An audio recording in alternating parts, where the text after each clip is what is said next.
If you're looking for a lighter way to enjoy crispy, delicious bacon without the grease splatters and smoky kitchen, then you should try making it in the air fryer. And this is how you make golden, crispy bacon with less oil, less mess, and all the flavor.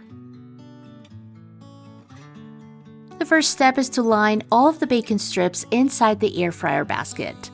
And it's okay if they overlap a little, just make sure that they're not on top of each other.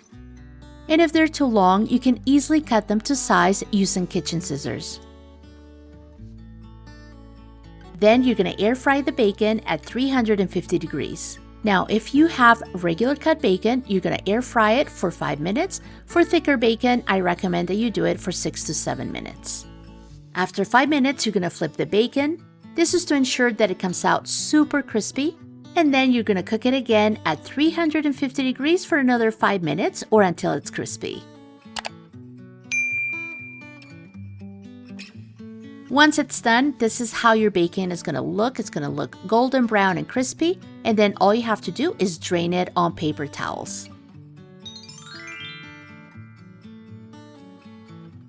And if you're making more than one batch, I highly recommend that you drain the fat rendered by the bacon and that you wipe clean the bottom of the air fryer with a paper towel to prevent smoking. And that's how easy it is to make super crispy bacon in the air fryer in about 10 minutes.